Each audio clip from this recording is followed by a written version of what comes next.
BJP के वरिष्ठ नेता करनेश शर्मा का स्वास्थ्य जानने पहुंचे हरियाणा के गृह मंत्री अनिल विज। उन्होंने अपने अंदाज में कहा कि आज़ादी में कई लोगों का बलिदान है। आज़ादी की लड़ाई में बाहर के कई लोगों ने कुर्बानी दी, लेकिन कांग्रेस को यह मंजूर नहीं।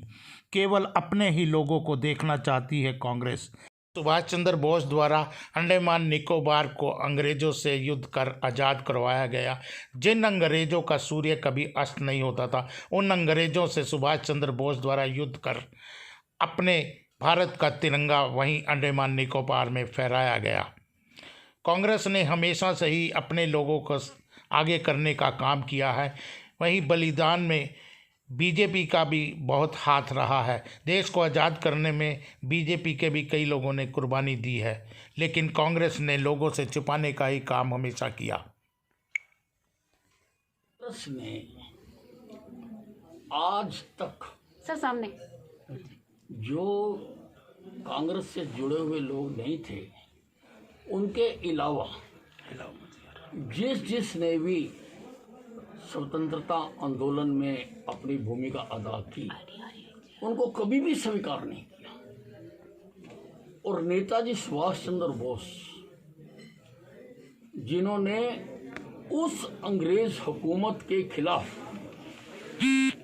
सशस्त्र युद्ध किया जिसका सूरज कभी डूबता नहीं था, इतनी बड़ी ताकत, और अंडमान और निकोबार को आज़ाद कराया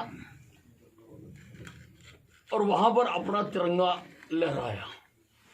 लेकिन आज़ादी के बाद इन बातों को उजागर नहीं होने दिया गया। कांग्रेस ने हमेशा यही पढ़ाया कि आज़ादी की लड़ाई हमने लड़ी और हमने जीती, लेकिन और लोगों का भी योगदान है इसमें। भारतीय जनता पार्टी, वो सब लोग जो अनसंग हीरोज हैं, जिनके बारे में कोई गीत नहीं गाया गया और उन्होंने अपने बलिदान दिए, उन सबको यथोचित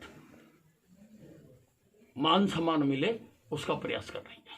सर, राहुल गांधी ये कह रहे हैं कि मोदी सरकार जो है पूंजीपतियों के लिए काम कर रही है और 4 करोड़ लोगों को गरीबी में धकेल रही है। देखो, राहुल गांधी जी का अध्यापक कौन है, ये सारा हिंदुस्तान ढूंढ रहा है कि कहां से वो आंकड़े लेके आते हैं और कौन इनको सिखाता है। सब जानते हैं कि कोरोना की महामारी के कारण सारे विश्व की अर्थव्यवस्था पर असर पड़ा है। आपकी तरफ से आगे सर किस प्रकार का एक्शन प्लान है? अरे, हमने बहुत कुछ प्लान किया है और हम हरियाणा में गलत काम करने वालों को जहाँ तो गलत काम करने छोड़ने पड़ेंगे, जहाँ हरियाणा छोड़ना पड़ेगा। मेरी पुलिस इसके लिए पूरी तरह से तैयार है और मैंने अभी पिछले दिनों सारे पुलिस कप्तानों की और उच्च अधिकारियों की मैंने बैठक ली थी और उसमें मैंने अच्छी तरह से सारों का मन देखा है। सारे पूरी तरह से तैयार हैं और आप देखें कि इन 10-15 दिनों में लगभग 5000 जगह पर हमने छापे मारे हैं, लगभग 3000 केस दर्ज किए हैं और इतने ही हमने लगभग लोगों को गिरफ्तार किया है। हम बदमाशों को, हमारा खुला संदेश है कि जहाँ वो बदमाशी छोड़े, जहाँ हरियाणा छोड़े।